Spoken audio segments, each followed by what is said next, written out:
kept all the programming programming down back in 2001. Exclusives like Gears of War, And then Halo, as a permit, we moved from there to back at the house that we had for a billion years. Like some real person ended up passing away after. No shit knowing that you're getting fucked over by the people that telling you messed up shit. Having to be crazy with your information, telling you all sorts of creepy shit. Well, my parents work 9 to 5. Simply thought the act of kicking air was worth 150. Because of this, the Xbox 360 became the face of hardcore gaming. Original model and controller are burned into my brain as what you think of in an unfinished basement setup. But after the Kinect launched, it felt like Microsoft put the 360 on autopilot. The only exclusives releasing at that point were more Kinect games, which frankly, after about a year being on the market, I think most doesn't people keep the exact save file that you're missing in it. The entire marketing campaign for Halo 3 was finishing the fight.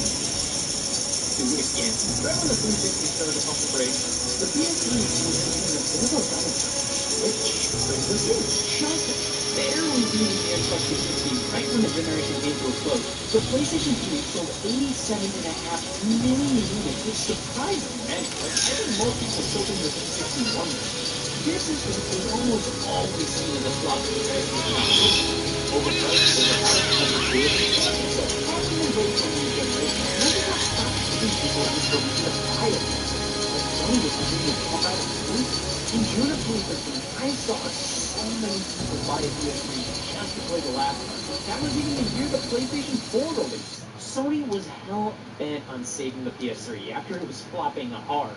Redesigning it twice? The models may not have been as capable as the original, and they improved it better.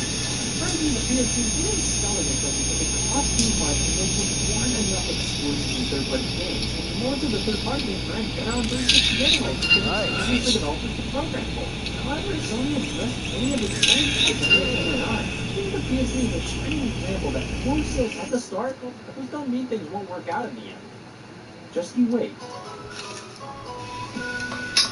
This was the biggest sensation of all time. And it didn't even sell for I'm not sure if there will ever be something as hot as the Wii during its heyday, or at the very least something that feels like it. Every store you look, they'd be sold out. People were flipping them for 3 times more on eBay. This wasn't just the hardcore fans wanting them. Everybody knew how hard it was to get a Wii for the first 3 years of the product. Everybody wanted one. It was a sensation. It didn't matter you didn't know what it did, you just knew it was what you needed to buy. It was all because the Wii captured the world's imagination. Utilizing motion controls to swing tennis rackets, it made tennis possible for many of us. And the initial price of $249.99 was lower than the Xbox 360 and definitely lower than the PlayStation 3. And that was because the Wii was incredibly underpowered. It was basically just a souped-up GameCube spec-wise. The Wii cost roughly $3 to get into 15 companies that were out these controllers. Online capability, the last There's a shotgun that lays right here. The zombie used to be able to do like the kid with that, but lost all the information on that on that hardware I had back then. Attributed to it being a bad. Millions bought it, well, you kept buying software for it, but many of the sales were from people who bought it just because they thought